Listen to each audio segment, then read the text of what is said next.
High দাও, সবাই like দিচ্ছে। হ্যালো এভরিওয়ান, আসসালামু আলাইকুম।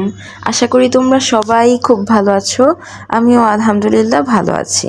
আজকে আমি তোমাদের সাথে রমজানের 5 নাম্বার দিনের ব্লগটা শেয়ার করব, যেটা ছিল 23 ফেব্রুয়ারি 2026। তো পঞ্চম রমজানের দিন আমি সকাল থেকে রাত অবধি কী করলাম তাই থাকছে আজকের ব্লগে। সকালে ঘুম থেকে উঠেই আমি রেডি হয়ে ভার্সিটিতে চলে আসি। আর আজকে প্রথম ক্লাস ছিল আমার ফিজিক্স। আজকে আমাদের সারফেস টেনশন পড়ানো হচ্ছিল। আজকে এটার 3 নাম্বার লেকচার ছিল। আজকের দিনে আমার রুটিনের সবচেয়ে বেশি হেক্টিক স্কেজুয়াল থাকে। টোটাল 5টা ক্লাস থাকে আর একটা ল্যাব থাকে। সেই ল্যাবটাও তার উপর কেমিস্ট্রি ল্যাব। আশা করি যারা ইঞ্জিনিয়ারিং স্টুডেন্ট আছে তারা জানে যে আজকে বুঝতে পারবে অ্যাটলিস্ট যে আজকের দিনের প্রেশারটা আমার কি পরিমাণ থাকে। তার উপরে এখন আবার রোজা, তো বুঝতেই পারছো যে আজকের দিনটা কতটা কষ্টের। যদিও রমজান উপলক্ষে এখন আমাদের প্রতিটা ক্লাস 50 মিনিটের জায়গায় 40 মিনিট করে হচ্ছে, অর্থাৎ 10 মিনিট করে কমানো হয়েছে। বাট রুটিন তো আর চেঞ্জ হয় না, রুটিন তো সেমই থাকে, প্রতিদিন সেমভাবে সবগুলা ক্লাসই হচ্ছে, কোনো ক্লাসই মিস যায় না। তো সকালে ফিজিক্স ক্লাসটা কমপ্লিট করার পরে আমাদের 40 মিনিটের একটা ব্রেক ছিল। তো সেই ব্রেকে আমি আমার ফ্রেন্ড লামিশাকে নিয়ে আমাদের অফিস রুমে আসি। আমার ইমেইল অ্যাড্রেস অ্যান্ড আমার গুগল ক্লাসরুমে একটা প্রবলেম ছিল, সেটা সর্ট আউট করার জন্য। অ্যান্ড লাকিলি আমরা টাইম মতন আমাদের লিফটও পেয়ে যাই। তো পরবর্তী ক্লাস ছিল আমাদের ম্যাথ, আর আজকে থেকেই আমাদের নতুন চ্যাপ্টার শুরু হবে। আর আজকের চ্যাপ্টারটা ছিল ক্যালকুলাস। সো আজকে ডিফারেন্সিয়াল ক্যালকুলাস দিয়ে স্যার পড়ানো শুরু করবে। তো প্রথমে ফাংশন দিয়ে পড়ানো শুরু করেছে। তো কিছুদিন আগেই একটা চ্যাপ্টার শুরু করলো, সেটা এত তাড়াতাড়ি কমপ্লিট হয়ে গেল, এই জন্য সবারই আমার মতন রিয়েকশন। তো স্যার যেহেতু আগায় গেছে, সো আমরা পিছিয়ে পড়ে থাকলে হবে না, স্যারের সাথে তাল মিলায়ে পড়াটা কমপ্লিট করতে হবে, আগে যেতে হবে। আর যেটা গ্যাপ পড়ে গেছে সেটা পড়ে ফেলতে হবে। আর তোমরা আমার এরকম রাফ নোট দেখে আমাকে কিন্তু জাজ করবা না। আর এর পরবর্তী ক্লাস ছিল আমার টেক্সটাইল, অর্থাৎ টেক্সটাইল র ম্যাটেরিয়াল 1। সত্যি বলতে কি আমি জানি না তোমাদের ক্ষেত্রে কেমন। আমি যদি আমার কথা বলি, আমাদের যে টোটাল 8টা কোর্স, আমার physics, chemistry, math, physics lab, chemistry lab, Bangla, English আর টেক্সটাইল র ম্যাটেরিয়াল, এই 8টা কোর্সের মধ্যে বাকি সবগুলার পড়াই আমার কাছে মোটামুটি সহজ লাগে। খুব আহামরি কঠিন লাগে এটাও বলবো না, খুব বেশি সহজ লাগে তাও না। অ্যাটলিস্ট আমার বোধগম্য হয়, আমি এই এই পড়াগুলোতে কমফোর্টেবল ফিল করি। বাট টেক্সটাইল র ম্যাটেরিয়াল এই কোর্সটা আমার কাছে সবচেয়ে বেশি কঠিন লাগে। আমি জানি না আমি একাই নাকি আমার মতন তোমরাও অনেকেই আছো যাদের কাছে ডিপার্টমেন্টাল কোর্সগুলো বেশি কঠিন লাগে। যদি এমনই হয় তাহলে তোমরা কমেন্ট করবা যে রিলেটেবল। আর যেহেতু আমি এখনো 1-1-এ, সো আমার ডিপার্টমেন্টাল সব অলমোস্ট সব কোর্সই এখনো বাকি রয়ে গেছে। সো এখনই এত বড় কমেন্ট করা উচিত না। আশা করি আমি যদি রেগুলার চেষ্টা করি তাহলে আস্তে আস্তে এই কোর্সটাও আমার কাছে সহজ করে ফেলা পসিবল। সবাই হাই দাও গাইস, হাই দাও, সবাই লাইক দিচ্ছে। তো টেক্সটাইল ক্লাস কমপ্লিট করার পরে আমি ল্যাবে চলে যাই। আজকে আমাদের কেমিস্ট্রি ল্যাব ছিল, আর কেমিস্ট্রি ল্যাবে এখন আমাদেরকে সল্ট অ্যানালাইসিস করাচ্ছে। আমি জানি না, অন্যান্য সব এক্সপেরিমেন্ট তুলনামূলক সহজ ছিল, বাট এই এক্সপেরিমেন্টটা আমার কাছে একটু কঠিনই লাগছে। তো এইটার পিছে আমাকে একটু বেশি করেই সময় দেওয়া লাগবে, যা বুঝতে পারছি। তো ক্লাস কমপ্লিট করে এখন আমি বাসার দিকে যাব। তো যাওয়ার পথে এখানে একটা কিউট একটা কালো বিড়ালকে দেখলাম।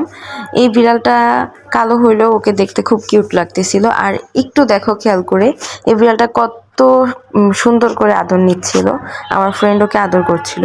আমার বিড়াল পছন্দ, বাট আমি বিড়াল দেখতে আমার ভালো লাগে, বাট বিড়াল ধরতে ভালো লাগে না। আমার কাছে মনে হয় ওদের গায়ে অনেক ময়লা আছে। বাট তার মানে এই না যে আমি বিড়াল পছন্দ করি না, বিড়াল তো আমার অনেক ভালো লাগে, বিড়াল খুব কিউট একটা প্রাণী। আর এই বিড়ালটাকে এখানে আমার ফ্রেন্ড কেক খাওয়াচ্ছিল। তো বাসায় আসার পরে আমি গোসল করলাম, আমার জোহরের নামাজ কমপ্লিট করলাম। তো তারপরে দেখলাম টেবিলটা এলোমেলো হয়ে আছে, তো টেবিলটা আমি একটু সুন্দর করে গোছাই। তো আমি এমন ছিলাম, এখন থেকে যদি আরো 1 বছর আগের কথাও চিন্তা করি, আমি একটা তেলাপোকা দেখলে আমার রুম থেকে আব্বুর রুমে দৌড় দিতাম, তারপর আব্বুকে আমার রুমে আনতাম, এরপরে সেই তেলাপোকা বা টিকটিকি থাকলে সেটাকে আমার আব্বুকে দিয়ে মারাইতাম। তো আজকে আমি আমার টেবিলে একটা তেলাপোকা ছিল, আর খুব সাহসের সাথে আমি সেটাকে হত্যা করেছি।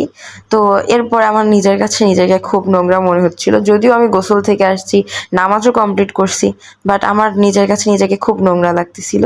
তো যার কারণে আমি চিন্তা করলাম যে আমার টেবিলটা আমি সুন্দর করে পরিষ্কার করে মুছে ফেলি। যেহেতু মাঝখানে আবার বৃহস্পতি, শুক্র, শনি, রবি এই দিনগুলো চলে গেছে, আমি সেই দিনগুলোতে টেবিল খুব একটা ভালো করে পরিষ্কার করি নাই।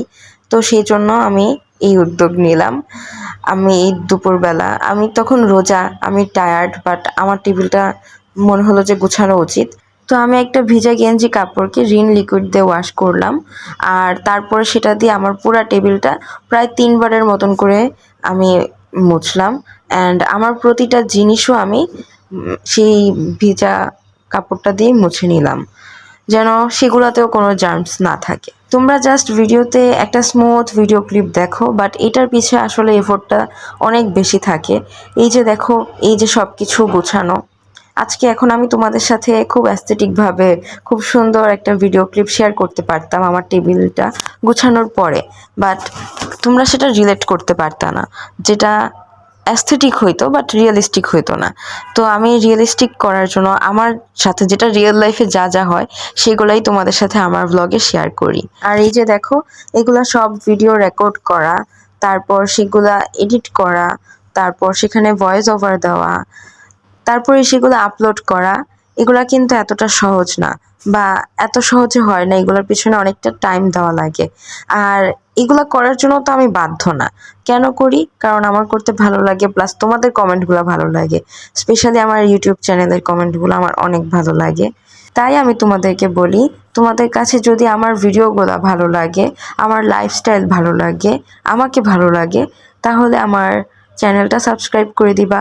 আমার ফেসবুক পেজে ভিডিও দেখলে আমার ফেসবুক পেজে একটা ফলো দিয়ে দিবা, আর এই ভিডিওতেও একটা লাইক দিয়ে দিবা। কারণ এই যে সহজ ভিডিওটা এডিট করতেও আমার প্রায় 1.5 থেকে 2 ঘন্টা তো লাগেই মিনিমাম। তো দেখো, তোমাদের সাথে কথা বলতে বলতে আমার এখানে টেবিল সম্পূর্ণভাবে গোছানোও শেষ। আর হ্যাঁ, তোমরা আমাকে জাজ করবা না। এই যে দেখো, এই যে এন্টি কাটার আর এই যে কেচি, এই দুটোটাই হচ্ছে আরো 3 মাস বা আরো 2 মাস আগে কেনা হয়েছিল আমার। বাট আমি এটা এখনো প্যাকেট থেকে খুলি না, বা প্যাকেট থেকে খুলে ইউজ করে আবার প্যাকেটে রেখে দিই। তাহলে আমার কাছে মনে হয় যে এটা নতুন থাকবে, নয়তো আমার কাছে মনে হয় যে পুরান হয়ে যাবে, সেজন্য। এখন এই বিষয়টা তো আমি আমার সেলফ স্যাটিসফ্যাকশনের জন্য করি। প্রতিটা মানুষের কিছু আলাদা বৈশিষ্ট্য থাকে, এটাও আমার তেমনই একটা বৈশিষ্ট্য।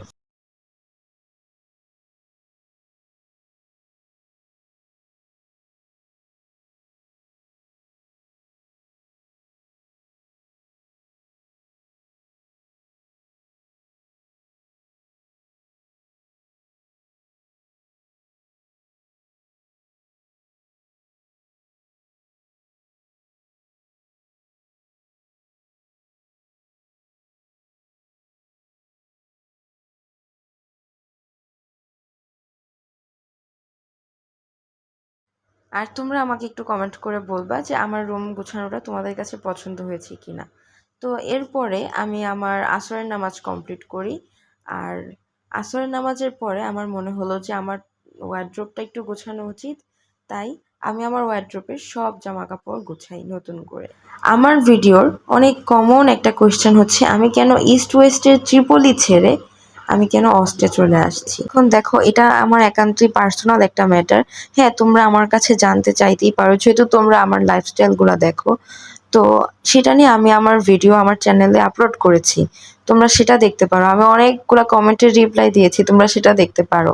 বাট বারবার সেম কোয়েশ্চেন জিজ্ঞাসা করলে আমি তো সব ভিডিওতে একই কোয়েশ্চেনের উত্তর দেওয়া আমার পক্ষে পসিবল না, তাই না? আমি কেন ট্রিপলি, ইস্ট ওয়েস্টের ট্রিপলি ছেড়ে অস্টে টেক্সটাইল ইঞ্জিনিয়ারিং পড়তে আসছি, সেটা নিয়ে ভিডিও আমার চ্যানেলে আছে। আমার রেজাল্টের যে ভিডিওটা, সেটাতে আমি ব্যাপারে শেয়ার করেছি, তোমরা চাইলে সেই ভিডিওটা দেখতে পারো। তো যাই হোক, এরপরে আমি আমার আসরের নামাজ কমপ্লিট করি। তো তারপরে আমার মনে হলো আমার ওয়ার্ড্রোবটা গোছানো উচিত। আমি খুব সুন্দর করে আমার ওয়ার্ড্রোবটা গুছাই। যেহেতু এগুলো আমার জামা কাপড় আর এগুলো আমার খুবই পার্সোনাল, তাই আমি আর তোমাদের সাথে শেয়ার না করি, বাট আমি তোমাদেরকে একটু আইডিয়া দেই। আমি যেমন আমার ফার্স্ট তাকের মধ্যে আমি আমার কোরআন শরীফ, জায়নামাজ, হিজাব আরও কিছু জিনিসপত্র রাখি। সেকেন্ড তাকের মধ্যে আমি আমার ঘরে পরার গেঞ্জি, প্লাজো আর কিছু জিন্সের প্যান্টগুলো রাখি। আর থার্ড তাকের মধ্যে আমি ভার্সিটিতে পরার মতন ড্রেসগুলো রাখি। আর একদম লাস্ট তাকের মধ্যে আমি আমার বিভিন্ন হিজাব, ওড়না এইসব জিনিসপত্র রাখি। আর এভাবে আমি আমার ওয়ার্ড্রোবটা গুছাই। তো তারপরে আমার ইফতারের টাইম হয়ে যায়, তাই আম্মু বাসা থেকে আমাকে যে ইফতারটা দিয়ে দিয়েছিল সেটা আমি ফ্রিজ থেকে বের করি আর সেটা গরম করে নিই। আর এদিকে আমি আমার জন্য ট্যাঙের শরবতও বানাই, আর এখানে খেজুরও ছিল। আর এভাবেই আমি আমার আজকের ইফতার কমপ্লিট করি। আর আজকের ব্লগটা এখানেই শেষ হয়ে যাচ্ছে। আশা করি তোমাদের সাথে আবার দেখা হবে নতুন কোনো ব্লগে। Till then take care, bye by.